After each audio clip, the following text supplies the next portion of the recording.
Autoweb. Welcome to the Millionaire Car Salesman Podcast, the #1 resource for automotive sales professionals, managers, and owners to learn how to make money, accumulate wealth, and to all out ball out in the auto industry. And now your hosts, Sean V. Bradley and L.A. Williams. 1, 2, 3, 4, Autoweb. Hey everybody, this is Sean V. Bradley, president of Dealer Synergy, and the creator of the Millionaire Car Salesman group on Facebook. We are 20,500 plus members, and we have about 1,600 members on Clubhouse, and we're crushing it. But I have a special guest. I got my girl, Ali Piñon, right now from, Ali, tell me where you're from. What dealership you at? You're the Chastain Auto Group, correct? Correct. Okay, so where are you based out of? Houston, Texas. Okay, Easton, Texas. Okay, so I'm from New York, and my geography skills ain't that great. So where are they at? Houston, Texas, like Okay. the biggest city in Texas. Okay, how far from Houston are you? No, we're in Houston. Oh, We're you're like in down- Houston. Okay, Yeah. I didn't hear that. Okay, my bad. Duh, there we go, my bad. It's the pugs I got here that are making noise. I thought you said Easton, Texas. I'm like, where the hell? No, Houston, Texas. We're Houston, like right Texas. On, All right, cool. Okay. We're like 10 minutes from downtown. So we're like right. Okay. Listen, I was working with a dealership out there, which was a Hyundai dealership. So really cool general manager out there, Frank Luna. So I don't know if you heard that name. Oh yeah, I know. Well, I don't know Frank, but I know of Frank. And I think he worked at my old dealership, which was Legacy Ford out in Rosenberg, Texas. Yeah, he did at one point. He now works at, he's the GM of a Hyundai dealership out there. But see right here, you see this right there? This is what I'm talking about. Like, this industry is so small. You know, it is a national industry, and we have all these different franchises, but it seems like, you know, people know people in the industry. So Ali, before we get into the cool stuff, just tell us a little bit about you. How long have you been in the industry? Because you look young as hell. Yeah, I'm 29. I'm going to be 30 this month. Okay. On the 20th. August so what? What's that? What month? What date? On the 20th of July. Oh, okay, July. So you're still a Cancer, right? Yes. I'm a Leo. So again, you just missed the cool kid club. Just kidding. I did. Sometimes I have that Leo in me. Sometimes. Well, today is Mom Dukes' birthday. This is Anna's birthday. So she's a Cancer as well. Of course. Tell her happy birthday. So I started marketing back in 2012. I started with my uncle because he owns Telemundo out in New Orleans. And so I started out with him. I started with Telemundo. He had a couple of radio stations. And after that, I pivoted into general market with Intercom. I had a great mentor. We did all things radio. We did all things digital marketing. And then most of my clientele were dealerships. And then I moved to Houston. And a dealership asked me to, you know, be their in-house marketing manager. And for the longest, I said no, because I was like, I don't want to do that. And so let's go through. Well, that's interesting. I didn't know about that. So the Telemundo. So you worked in Hispanic advertising first? Yes. So I'm assuming Spanish is your fluent? Yeah. Okay. So your first language? It's my first language. Yes. Oh, wow. Okay. Well, you speak perfect English, so I had no idea. All right. So now tell me specifically what you did at Telemundo. I was an account executive. So my job was to bring in accounts and to get them to advertise on Telemundo and to get them to advertise on our radio stations. Damn. Okay. All right. So, I have a whole slew of questions that I want to get into now. Ali, I had no idea. Okay. So, and how long did you do that for? I did it for a year and 8 months, and then I pivoted into general market, and I did that for almost 3 years. Okay. And then how long have you been with the dealership for now? My dealership, I've been with them for a year and 8 months. And then before that, I was with Legacy Ford, and I was with them for a year and a little bit over a year. How do you like working in the automotive industry? Inside the automotive industry is completely different, right? So you have, they look at things differently as far as like their ROI. You could tell them, whenever I was on the vendor side, I would be like, oh, you need radio, you need to advertise here and there. And then telling them like, like what they needed to do, but working inside of a dealership and how their culture is and what kind of audience they want to bring in, it's completely different. Okay, so tell us what your title is. You're a marketing manager. So give us your job description. Explain to us exactly, what your overall job description is. So my title is marketing manager, but I do all things, like I do all the campaigns. I create the campaigns. I create like scripts. I come up with scripts for our GM to record. I come up with like where we should be advertising, what kind of audience should we be targeting, how should we target them, basically anything marketing. But once being inside of a dealership, obviously it's not that a dealership looks at a marketing manager as an expense, but they try to put like value on it. So we're like, you have your own ROI. So I started doing like internet leads as well. So you're working on customers, selling cars or selling appointments, or what are you doing? No, I just manage so basically I help bridge that gap, and I'm like, okay, we got X amount of leads from, cars.com, because that's where we advertise, we do display, et cetera, et cetera. So then I'm like, okay, this was our message. And I let the salespeople know that was our message. So whenever they walk in or whenever they go into our website and they funnel through the CRM, I'm able to be like, okay, this was the message. We got X amount of leads, and how did we do? Does that make sense? Or did I go off? No, that makes a lot of sense. So, all right. Let's go through the things that I think that dealerships need to have on their radar. And I want to know if you do these or you don't do these. So do you do anything with conventional advertising for your store right now, like radio, TV, print, anything like that? We do radio. Okay, and you handle that? And I handle it. Okay, so you do radio. Now, so you handle websites, correct? The website stuff? Correct. Okay, what about search engine optimization? Yes. What about pay-per-click? We canceled it. Smart. Okay, pay-per-click, I agree 100%. What about social media paid ads? We do it. Okay, so do you do Facebook? We do Facebook, Instagram. We outsourced it to Stream. Yeah. Just because they're for direct preferred agencies, so we're able to get like tier 1 and tier 2 audiences. So Facebook, Instagram, but are you using any other social media besides Facebook, Instagram? What about WhatsApp? No, we're not using WhatsApp. What about Pinterest? We're using Pinterest organically. Okay, so Pinterest. What are you doing? Retargeting? We are doing retargeting, but with our own customers. Okay. What are you using Facebook's ad manager account to create campaigns? Yeah, so Stream does it off of our business manager, so I'm able to look at all the numbers without waiting for them. Okay, so retargeting. Now, what about, are you guys putting your own audiences in there? Like, are you creating your own list, or are you just using Facebook's tools? So right now we're using Facebook's tools. We do put in our database after we put out a campaign to get that cross-reference. What do you call it? Why can't I think of the name right now? Whenever you do a campaign and then you put in your audience and then it tells you like offline transactions, that's what it is. Okay, yeah, okay. Yeah. All right, so what about YouTube and pre-roll? How are you using that? We're not using YouTube or pre-roll, but we are doing OTT. Okay, so who you're doing that with? With a local TV station, and they use Tegna as their source to measure. Okay. Now, are you doing anything different between Hispanic versus English markets? We're not doing anything different. However, I did partner up with a couple of Hispanic local influencers where they talk about our dealership, and I do a lot of things with other influencers in the general market. This is interesting. Okay.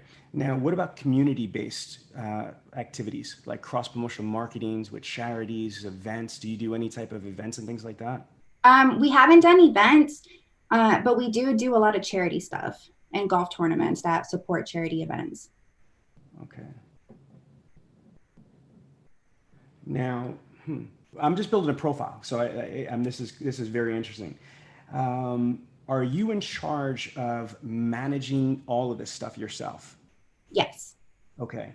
Now, in addition to managing all this stuff, is part of your job not just to execute the campaigns and make sure that they are done professionally and articulately, but they also make money, that there's a return on investment? Is that part of your job, is the ROI aspect, or no? Yes, the ROI is my responsibility. Okay.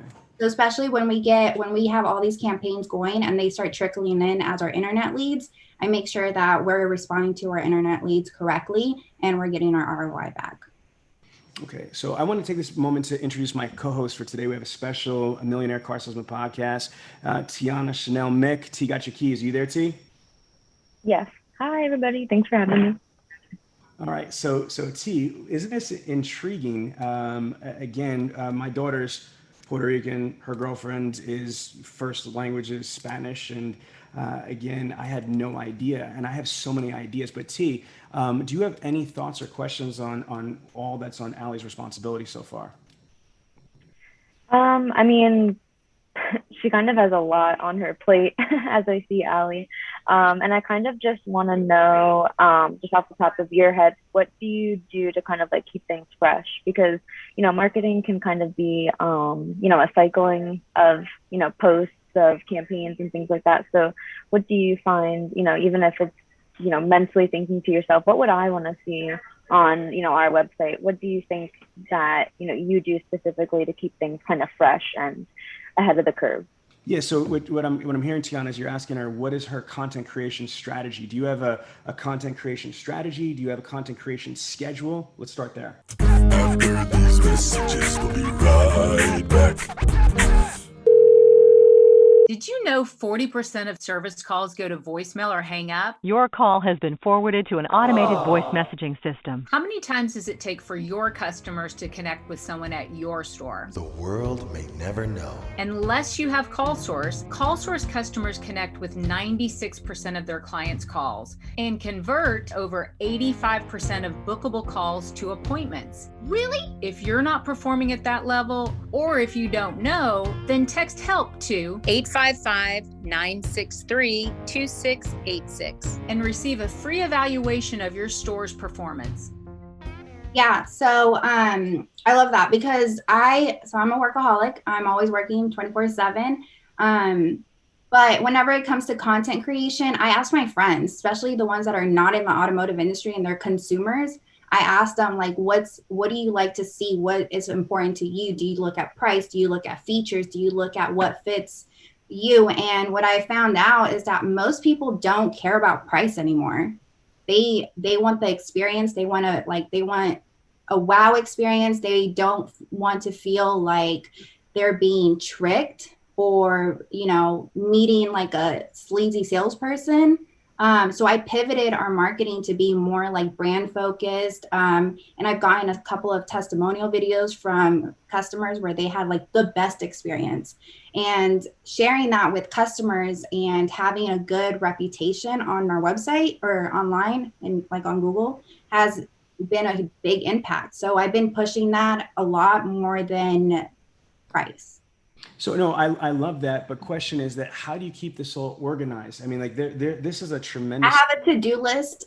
Do you use a Word document, a Google Shared document? Do you have software? So our manager, the GM, the owner, has all the managers have a to-do. Like he has us like on Mondays, this is what I do. Tuesdays, this is what I do. And we break it down and we send it over to him. And if it changes, we obviously update it and send it over. But that's basically what he had us fill out he had me fill out when I first started. And that helped me out a lot, like keeping myself organized.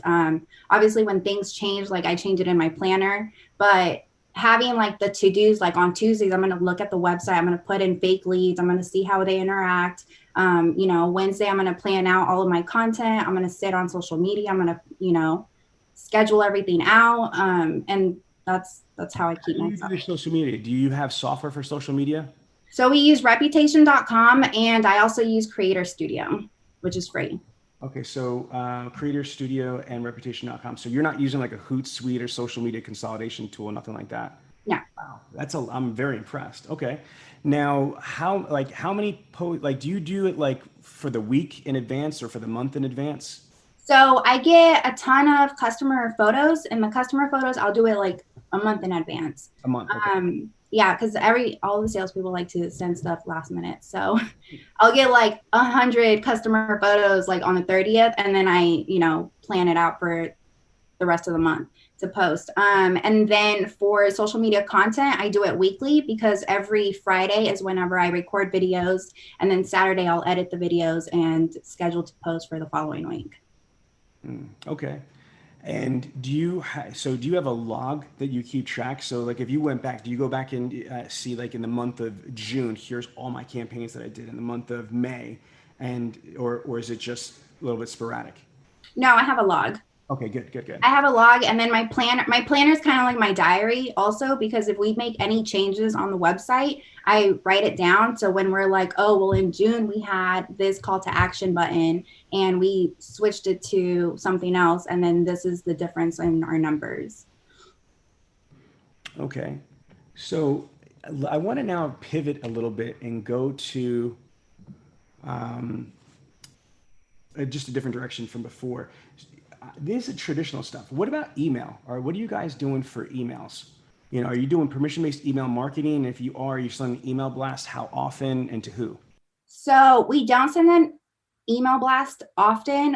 When we do, we send it out through our CRM, and we don't use email. We used to use 4 Eyes, but we found it like it used to be like bombarding people a lot.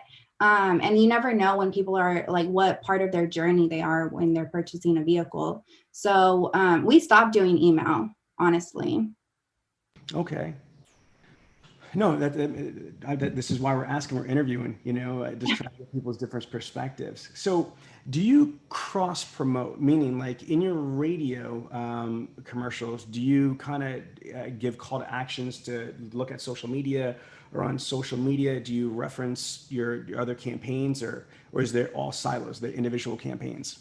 They're individual campaigns. I believe every campaign and platform has their own audience. Okay, I would agree. All right, now who does the creative? Because to me, and let's talk about this for a second. This is what I have a problem with for car dealers, is that they have agencies. Most car dealers don't have someone like you, which I think is crazy. That's why I'm interviewing you, because for the record, dealers, I think it's awesome that they have a marketing manager that actually has marketing experience at a major company like Telemundo, for example, that now works at the dealership, because you should be the liaison. I don't think you should be doing everything yourself, but you should be able to manage all the different vendors. So my question is this: you're the one that comes up with the creative idea, but who writes the verbiage? Who comes up with the physical assets, whether they're images or their videos, etc., or running footage or OEM footage?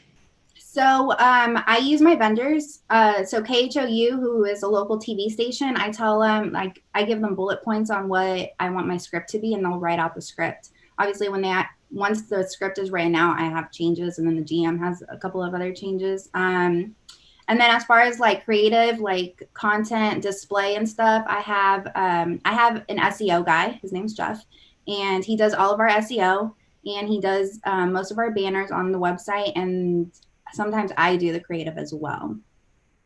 Okay, so you don't have an ad agency? We have an ad agency, but I only use them for Facebook. And the only reason is because I think ad agencies are super cool, but sometimes they're out of touch. Okay, I don't see the value in the vast majority of ad agencies, in my opinion.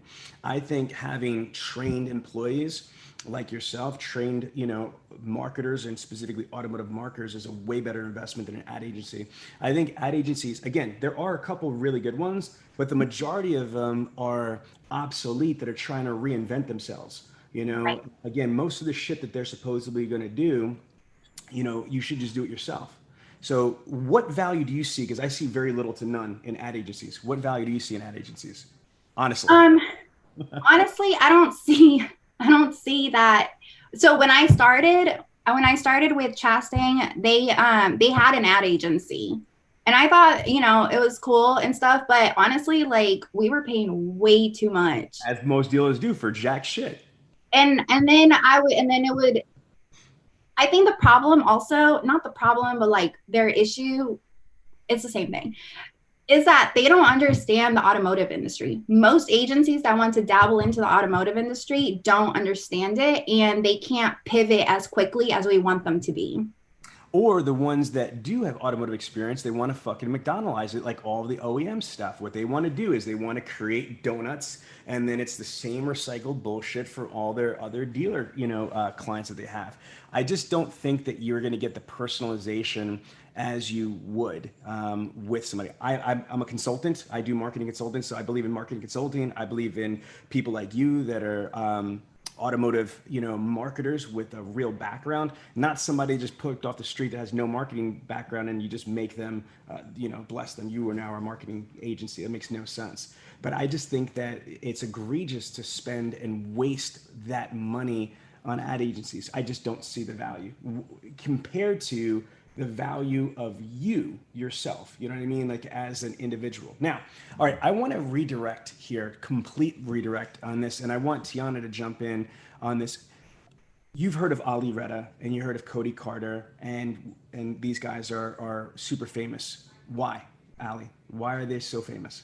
Because they sell cars. They sell an extreme, like an unnormal amount of cars in a month. Okay, over 150 units in a month. I mean, it's crazy.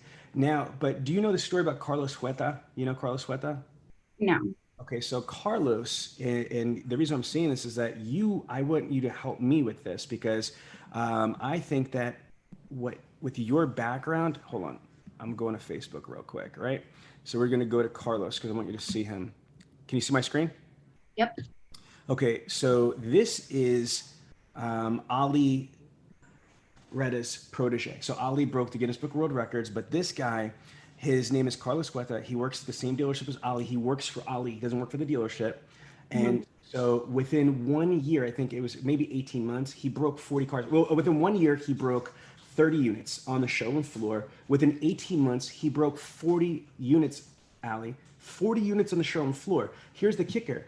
He doesn't take any ups whatsoever. He doesn't even get any of Ali's crumbs. Ali sells all of his cars. What Ali did was, Ali is Middle Eastern. Ali said, listen, he saw that there's a market for the Hispanic community, so he hired himself a Latino. I freaking love Ali Reda, right? He hired a Latino to work for him, and he basically put him in there. Can you read this? Because I don't speak Spanish. What does it say?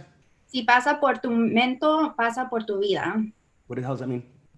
Honestly, I don't even know what tu mente. Oh, your mind. So if it crosses your mind, it's going to cross your life. Okay, I guess that's his quote.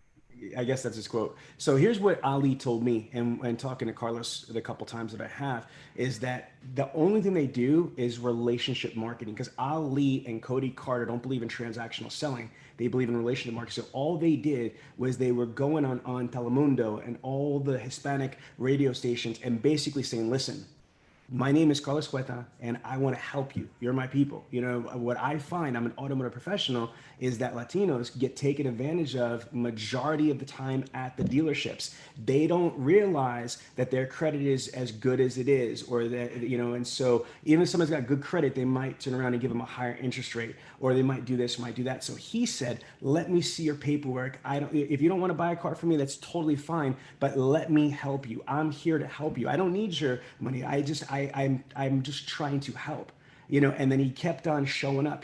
They joined every single Latino event, all the parades, all of the festivals, all the shit that was important to the Hispanic community. They were entrenched in just relationship marketing, charitable stuff, and again, positive propaganda, and then it spread like a wildfire. Can you imagine a guy that's never sold cars before, from my understanding, he's not even selling cars on the floor, he gets no leads, he's just in the community, and now he's selling 40 plus cars just with the Latino community relationship stuff. What do you say about that as a marketer? After these messages, we'll be right back. Hundreds of dealers have switched to VinQ in 2020. For a limited time, VinQ will match any special trial offers the other guys are throwing out there. With VinQ, replace 5 systems with one solution: market pricing, inventory management, wholesale and private party acquisitions, advertising, and reconditioning. Don't miss out on the chance for better data, increased churn, and higher gross per sale. Stop competing on price alone and start competing on value with VinQ. Request a live look at VinQ.com. That's amazing. And honestly, I think anybody that has good intentions and has that customer service and initiative could sell a car. And being in the trenches with the Latinos, because Latinos do get taken advantage of, and they don't know their credit, they don't know what they're buying, they don't know the warranty, they don't know a lot of things, and not being able to communicate what they're buying, and they're just like, going by the grace of God that they get a good deal. I think that's very important, and he definitely hit a niche that needs to be touched on. So what about you guys? Are you guys doing anything for the Latino community? Yeah, so we're starting to be more involved with the Latino community. Our owners are actually a minority dealership. So we did start posting like stuff in Spanish, trying to get like Latinos to be more like, be able to read in their language. And then as far as like, we got a couple of influencers that I'm talking to, so they could start posting about, Chastain Ford and how they could help. Talk about that. Talk about those influencers. Who are these influencers? How did you find them, and how are you utilizing them? I love this. So one of them is Anya. She is amazing. She used to do our commercials for Telemundo.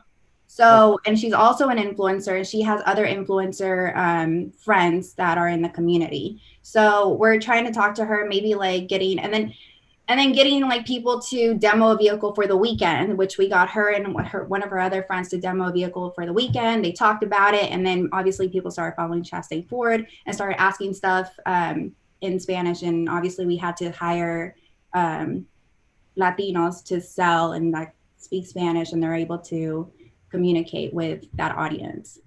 So whose idea was it to reach out to the woman that was on Telemundo? Is it radio or TV? TV. It was me. Okay. So, and your dealer was really receptive to it? Yeah. So I love my GM because he's very open-minded. And he's very, one of the GMs is like, we haven't tried it, so let's try it. If it works, great. If it doesn't, now we know, and we could cross it off our list. Okay. So how long have you been using him? So we used Anya before COVID, and then obviously we cut back after COVID or during COVID, and then now we're talking again to get that back up and running. And then we also, but I think getting like influencers in the community looks like an organic reach. So it doesn't look so like so much of a sales pitch. Let's talk about that. I listening to like Cody Carter and a lot of people out there, folks. Let's transition to influencer marketing. And T, I actually want to use this part right here in Bradley on Demand. I want to clip this from the podcast because I love this. So on 3, 2, Allie, I want to talk about the influencer marketing strategy because I think personally this is something that dealers truly need to spend more time with. As you know, I have a nationally syndicated radio show on iHeart, and I learned a lot from working with iHeart. And what they're saying is that for media, especially radio and TV, and I think even more so with the Latino community, is that they definitely will feel some kind of way with somebody that they trust. So if you've got an anchor, a Hispanic anchor or a host or something like that, or somebody that's really branded, I would say that's how you use mass media. That's how you should use radio and TV, is instead of posting stupid ass commercials of $199, come on down, you could drive, bad credit, no credit will get you approved. What you should do is use that airtime with somebody that has developed a community or an audience on that medium, on broadcast radio, on TV, and have that person speak in just conversation, like you said, so it's not so much like a sales pitch. So can you give me some ideas just off the top of, let's just say that, let's say you are my Latina, influencer, and I'm the dealer, right? And let's say this is my TV show, right? And or this is your TV show. How would I at Patriot Buick GMC, which is where Tiana used to work, how would we at Patriot Buick GMC use Allie, the influencer in town? I would say give me a vehicle. Let me demo a vehicle and let me talk about it, because again, people aren't looking at price. They're looking at how can it fit into my lifestyle. If I'm a Latina, I have 3 kids and 2 dogs, and then I get to, and I get an SUV. Okay, well, how is this SUV like benefiting my life? Like, it's easy to put the dogs in the back. I could fit all 3 of my kids. I could I have the front. It has cool technology. It syncs to my phone. It's keyless, so I don't have to like dig for my keys in the purse to grab, to unlock the door, or like if I have a kid in my shoulder and, whatever. I think giving an influencer a vehicle to show how it fits their lifestyle, because people do follow influencers because of their lifestyle, and being able to pivot that into like, okay, well, I just got an SUV, and then they're like, oh, well, I have 3 kids too, or I have kids too, and I have dogs, and I need this SUV now, without selling it. Yo, right. This is fire right here, because I've been in the industry 22 years, and I know for damn fact that dealers absolutely give these cars to celebrity athletes, celebrity endorsers. Usually they're sports or they're entertainment, but I just think that especially older dealers, that are like in the baby boomers, or God, willing, and older than that, is that they don't understand that the social influencer is just as powerful, if not more, than this celebrity that they have, or this athlete that played on the football team 25 years ago. They don't understand that. As a matter of fact, I was talking with iHeart directly about this, and you know what they said that really blew me away? Look at someone like Kylie Jenner, right, ladies? My wife goes freaking Hercules excited for Kylie Jenner, cosmetics and whatnot. But do you realize that I'm based out of Philadelphia area, so the Philadelphia influencer on the radio station in Philly is more famous and more important than Kylie Jenner. Kylie Jenner might be a global brand, but in Philadelphia, who is the major, celebrity for that local station, that local thing? And so dealers don't think like that. They don't understand, and they're oblivious. These TikTokers, these gamers that stream and all this stuff, like, holy shit. These kids, and I tell this story, I haven't told this story in a long time. This is when Minecraft was huge, like years ago. It's still popular now, but I remember flying to Florida from Philadelphia with my sons to go see Dan TDM, okay, who's making $17 million a year doing arena shows for freaking Minecraft. Dealers don't understand the power of social influencing. And again, I think it's huge. One of these social influencers, first of all, let's talk about the psychology. One of the reasons why the car industry is so big, especially when I got into it, is because we got a demo. I mean, there's not many things you get a free car. I mean, and that's one of the things that a dealer has to offer is a vehicle, a demonstrator. So I'm gonna tell you right now, can you imagine if you're young, hot, so, and I don't mean attractive, I mean just hot on fire and in the now, if you're a hot social influencer, can you imagine all of a sudden a company's giving you a car? I mean, how many people are doing that? Not many, you know what I'm saying? Not many at all. And they have the demos. They have the demos to give out. Yes, yeah, absolutely. So T, like, what do you think about this conversation for, giving social influencers demos and leveraging local social influencers for dealerships? I definitely agree with Ali. I think the most convincing thing for a consumer is to just see them in the everyday life of utilizing, that product, whether that be, the power lift gate or, dropping the seats down because you have your 3 kids. It's just organically and honestly using the product versus you kind of know when a celebrity is kind of paid for a product because, they have that placement, they look perfect. And it's almost better to have that local celebrity just on their phone, just kind of whip it out and take, an organic video than, all this high quality camera work, just because it looks more honest to the consumer and to the public. So I think that's really awesome what, you guys are utilizing there too.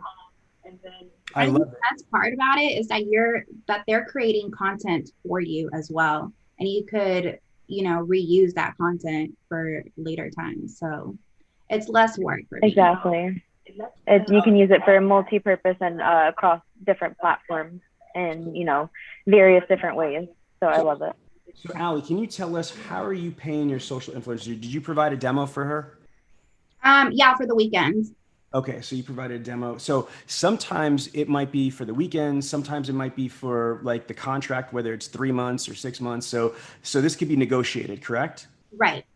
Okay, so let's talk about this. So if somebody has a TV show, then if you connect with them, or a radio show, or it could even be a podcast or a blog, or a YouTube channel, right? So let's just see, those are the type of social media, social influencers you're looking for. People that are on radio, TV, social media, a podcast, something like that, somewhere where they have an audience. That's pretty much what you're looking for. Somebody that's got an audience that you'd like to have. Is that a good definition? Yeah, an audience that we're trying to target. Okay. After these messages, we'll be right back. Hey, Tim Cox from CarNow, and we would love the privilege and honor to be able to partner with you, our dealer partner, and show you why we continue to be the most awarded communication and digital retailing platform in automotive. What's the buzz about? We'd love to show you why. Please click the link below and let's partner together. So obviously, if you give them a car and then they're going to talk about it on their show. But another way is you could host events, and like you could create an event, like for example, like a client appreciation party, or you could do a charity event, and you could get this influencer to host the event. So having influencers host the event, or if some dealerships have podcasts, some dealerships do live streams, some dealerships have that. So inviting the local celebrity, local influencer to be on the dealership's podcast and the dealership's Facebook live stream, or the dealership's thing. Can you think of other ways that dealers can use these influencers? No, I think the one that you just gave me, hosting an event and having them there is pretty brilliant. But I mean, using influencers that are willing to work for you or with you as a partner. And obviously it's always, what is it for them? Because everybody's like in it for themselves. I feel like you could, you get a lot of value out of it. Let me tell you something right there. Here. Let's build on this. And I'm teaching you too. As I'm learning from you, I'm going to teach you.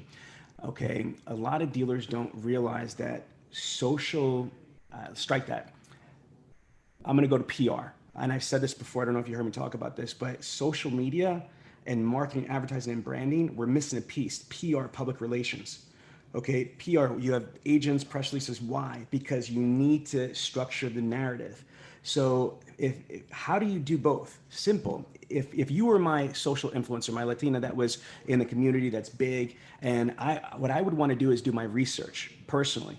If I'm gonna sign Allie to my dealership as an influencer, I wanna know not just her audience, but what are her interests? What is she like? What she's interested in? Because you wanna, yes, there's value of getting someone that's got big numbers and a big audience, but what's even better, I'd rather have somebody that has a smaller audience but has more alignment in my vision, my brand, my lifestyle, my etc. Because can you imagine, you want an influencer to work hard for you, touch their soul. And you can't teach this. I'm just giving you some advice to our audience that's listening to this podcast and live stream on Facebook. Is, can you imagine, Allie, if I find out what's a cause that's really near and dear to your heart for real in real life? What's very important to you, a charity or something? Animal shelters. You and my daughter get along great. No, I'm serious. She volunteers for animal shelters and rescues animals and stuff. I had to stop because I bring them home. I'll foster and I'll bring them home, and then I now I have two. Okay, and so does she. She's got, she has problems like you too. So that's good. So here's my thing. Let's just say that you were my influencer. And can you imagine if I was a dealer and I basically said, Allie, I really believe in what you do, and I love your show. And I also was kind of excited to hear that, what's near and dear to your heart is animal shelters and helping rescue animals. Is that right? Well, let me just say right now, us too, Allie, I would like to be able to bring you on to work with our dealership as a social influencer for us, but I don't want to, I have a cool comp plan, but what I'd also like to do is donate to your charity. And I'd like us to team up and maybe, do something real special for animal, rescue. Like, let's say anything that we raise in this campaign, a percentage will go towards, a charity, like your charity. You know what I mean? Can you imagine now getting the power? Because it's not just a card, it's not just a check, but it's now, because usually from my experience with social influencers is that they usually are not whores and mercenaries. Some of them are, you know what I mean? But most of them, the reason why they are so successful and so influential is because they built the brand. They built an audience, and the audience feels that their brand is authentic. And so if you are able to tap into somebody's, core as an influencer, and you guys can align, man, can you imagine tag teaming with somebody? Like, can you imagine if like this was a real scenario as an influencer, Allie, not the marketing car dealer, Allie, how excited would you be to be my influencer? You're getting paid to do something that you really love, to raise money for your animals. No, that's spot on. I'd sign up with it in a heartbeat. Now, what's your franchises you sell? So we have a Ford dealership. We just sold, well, not just, but a while we sold our CDJR store, but we have Auto Car, which is like the dumpsters. Okay. So Ford, again, is huge, for charities and philanthropic activities. I know that my daughter worked at General Motors. They do Making Strides with breast cancer. Hyundai does Hope on Wheels. So if you find like local influencers that are interested in the things that your OEM is doing as well. I mean, like, so we could play upwards with this. I mean, you could stack the possibilities, but I honestly think that most dealers don't have a team of social influencers. So I want to restate that. We're talking about social media. We're talking about radio. We're talking about TV. We're talking about gaming. Gaming is huge. Esports is huge. If you want to attract millennials, again, these people are doing phenomenal. TikTok. Do you know that this is the thing for you might not know this, that her cousin, my nephew, is a big influencer on TikTok. He's got like 250,000 followers. I think I follow him. Nelson Aguilar, right? So yeah, it's so crazy. It's our nephew, and he does all these meet and greets and these things. Now he's going to medical school and whatnot, but when he was younger, he was doing all this stuff. So dealers need to get into the know. Okay, now do you pay this person money or just a demo? So we paid her with money and a demo, and it wasn't stupid expensive. Like, it wasn't thousands of dollars. It was less than $1,000. Oh, less than $1,000. Yeah, it was less than $1,000 plus the demo for the weekend. And she talked about it for the weekend. She mentioned us, her favorite features. And then I even told her, I was like, even if you don't like something on the vehicle, talk about it. Right. No, that's raw and it's real, and that's what people like. Did she create a video for you? She created stories. And so, but did you get the video asset or no? No. My only tip to you would have been, because then that video, you could optimize it, upload it, and search engine the shit out of it. You know what I'm saying? So I would definitely try to be able to create that. Or even during the story, I would have did a Zoom screen capture. You know what I mean? I would have a QuickTime, screen capture to get that asset. But try to be able to, when you're using these influencers, don't just get them to talk about it or tweet about it. Try to get them to create content, whether it's a graphic, whether it's pictures, but video. That way, no matter, even when the contract's over, you could reuse those assets over and over again. Any other tips you have about social influencing or connecting or maximizing your experience with a local influencer? No other tips, but I definitely think that people forget about, everybody's so focused on like digital marketing, but don't forget like your evergreen marketing, which is reaching out to the community that you live in. Like what type of stuff? So we haven't done like a whole lot, but I know that we sponsor like, Meals on Wheels for the kids. We do like golf tournaments that give money to them. We do giveaways and stuff like that. But I know like at my old dealership, we would create car shows like classic cars and like just Mustangs. And it was a big deal. And all the donations went to what is it? Toys for Tots. Toys for Tots. There you go. Okay. So Yeah. here, speaking of which, what you're saying is there's a couple different things I got from what you just said. So let's talk about events. 3, 2. All right. So I want to now talk about events, and for dealers in marketing, creating events. I think that most dealers don't engage in these things, but let's talk about that. You mentioned something just a couple of moments ago about like car shows. I mean, hell yeah, like to be able to use their dealership to open it up, to the public for a car show, especially like most states are closed on Sundays. Are you guys open or closed on Sundays? Closed. Okay, but guess what? You could open up a car show on there to be able for the community. That's just it's not for sales. It's just you're putting an event. And so again, you have an opportunity, which is a perfect day in Texas to bring the family to go through. I mean, like dealers have so many resources. Now, let's just say that it's classic cars. Let's just say that it's like Fast and the Furious cars. And if you were smart, not you, but dealers in general, when F9 just came out, the Fast and Furious movie just came out, you could even did, let's just say like a Fast and the Furious party. I've had clients that do that where they have the local, you partner up, think about this, with the local aftermarket shops that do this. That way they could bring their cars. It'll be branding, marketing for them in your facility. And what I used to do is I was a real strong BDC director. I used to do massive cross-promotional marketings.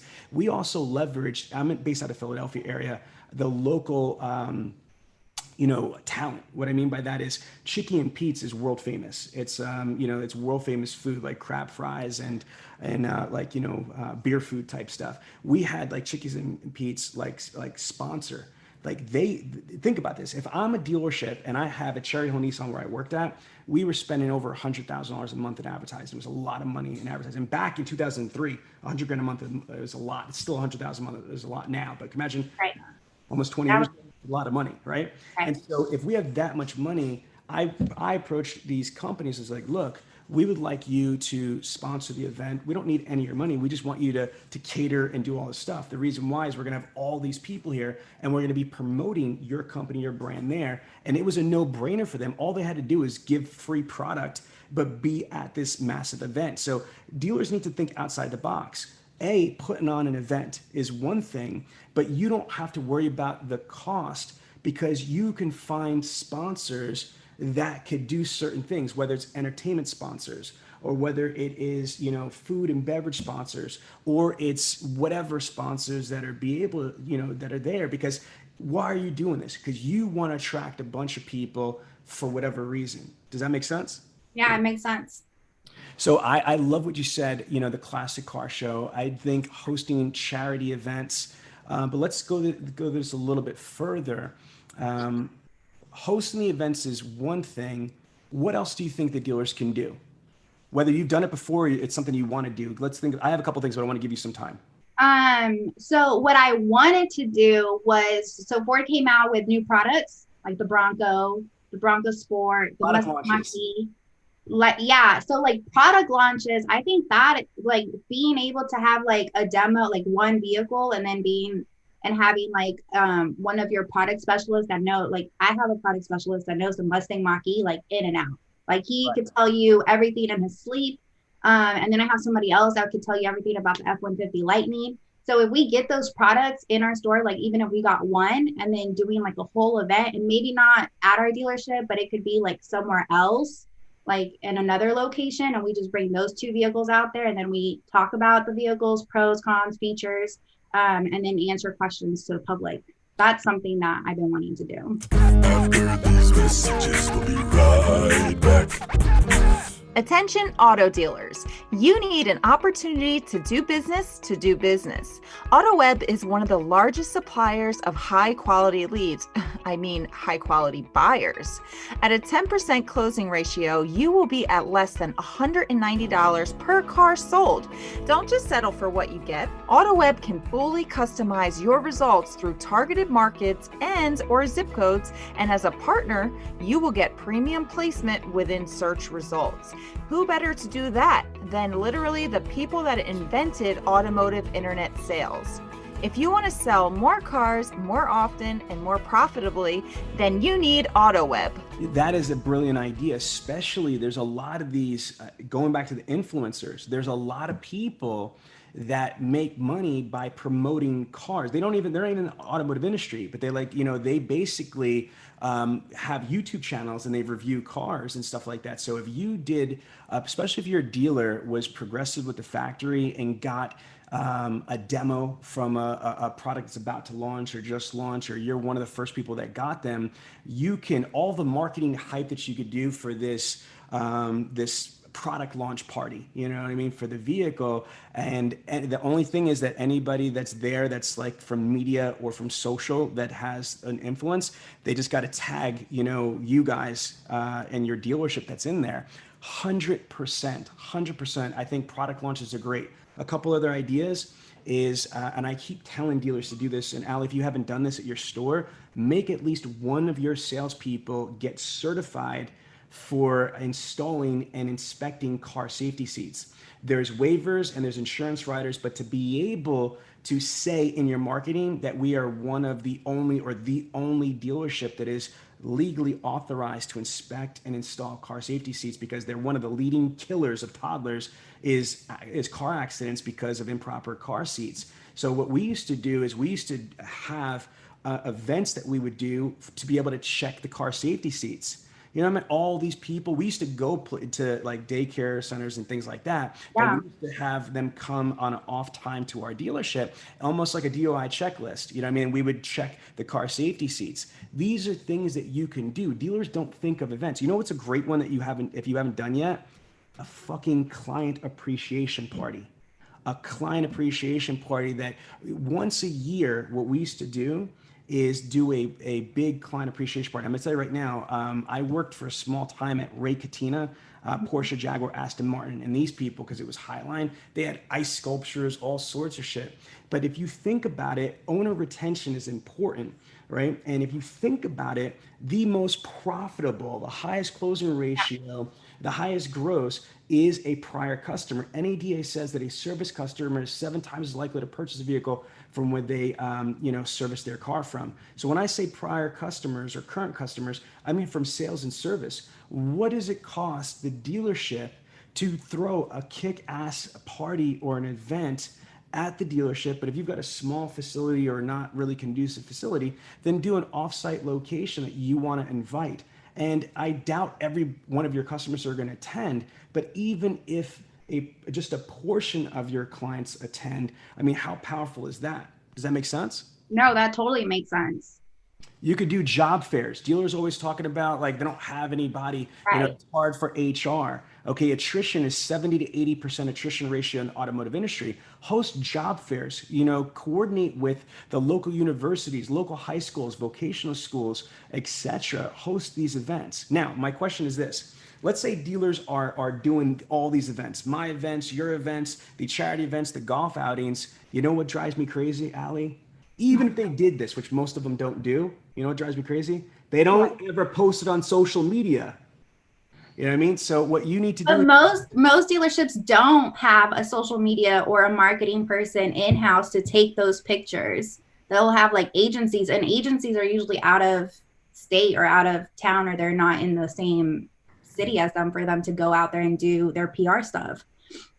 Yeah, no, this is crazy, because I mean, that's what social media is about. Like, is being able to get your brand out there, not just selling cars, but being part of the community. All the great people that I work with, like Ali Radas, Cody Carter's, all these phenomenal people, T Got Your Keys. It's simple. If you want the community to support you, then you need to support the community. Correct. And again, you need to show them. And I'm not saying, donate to St. Jude's Cancer Fund just so people buy cars, but it's good to be able to use your platform for positivity and outreach. And I'm telling you, if you entrench yourself in the community will respond. Allie, what are your thoughts on that? No, I 100% agree. And like you said, give back to the community. And then also, if you're able to showcase your culture onto the social media platforms and what you're doing, they'll come to you. You don't actually have to advertise a whole lot. T, what are your thoughts on this? You have any ideas on events, or you would like to comment anything on this?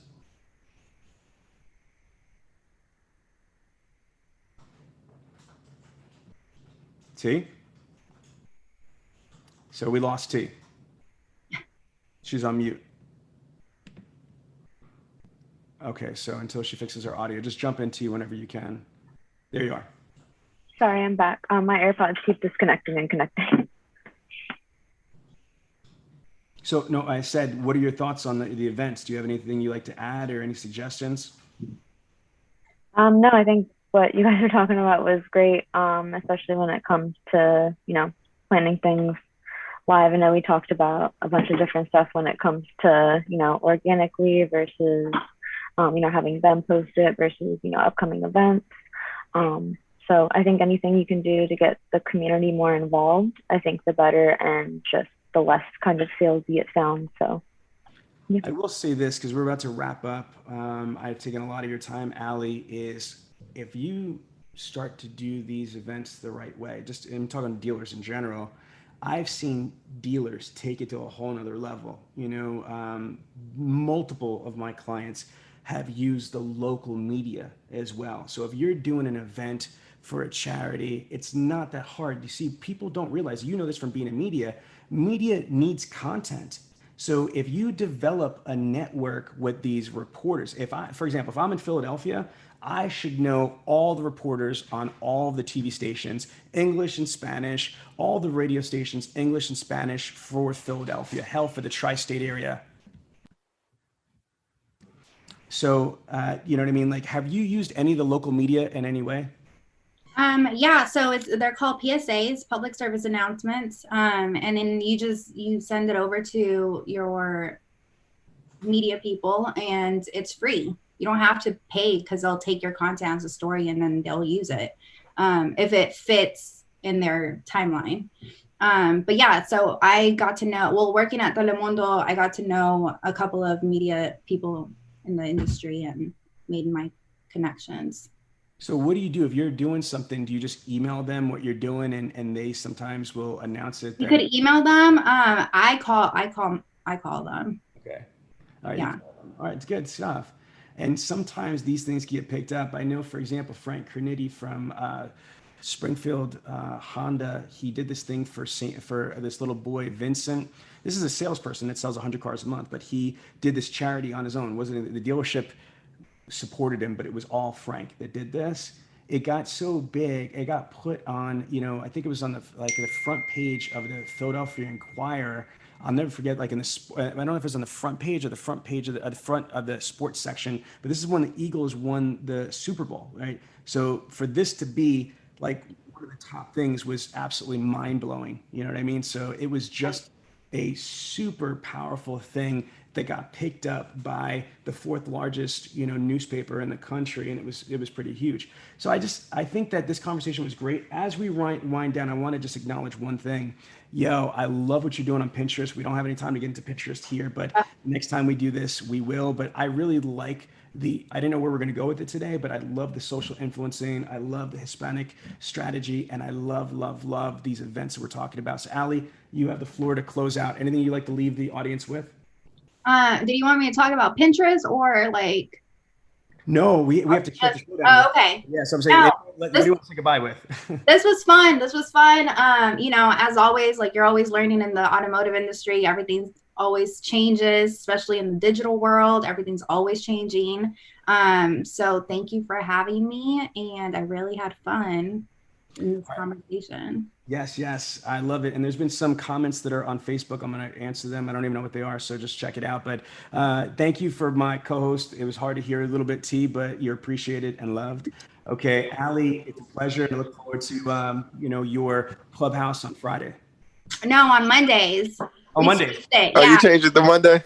We changed it to Monday. So we tried it out yesterday, Monday at 2:30 my time, so 3:30. All right, everybody, I have to hit the road. I have another Zoom I got to jump on, but you guys are loved. So Monday, Clubhouse, Allie and Steph, take care. We're out. Thanks. So there you have it, the Millionaire Car Salesman podcast.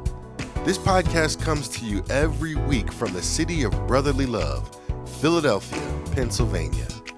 If you have a question about the show or would like the chance to become a guest, feel free to contact us directly at 856-546-2440 or email us at millionairecarsalesman@gmail.com. This program is a presentation of Synergy Records, produced by Tiana Mick and L.A. Williams. Production and engineering by L.A. Williams. The Millionaire Car Salesman podcast is hosted every week by L.A. Williams and the Millionaire Car Salesman himself, Sean V. Bradley. The Millionaire Car Salesman podcast can be found everywhere, so please don't forget to review, subscribe to, and share the show. Thanks for listening to the Millionaire Car Salesman podcast, and remember, where I'm from, money provides options. The Millionaire Car Salesman podcast is sponsored in part by VinQ and Autoweb and Call Source. If you enjoyed this podcast, then make sure to give it a thumbs up, subscribe, and leave us a review. Let some other folks know about it. Oh, and don't forget to join the Millionaire Car Salesman group on Facebook. We'll see you there.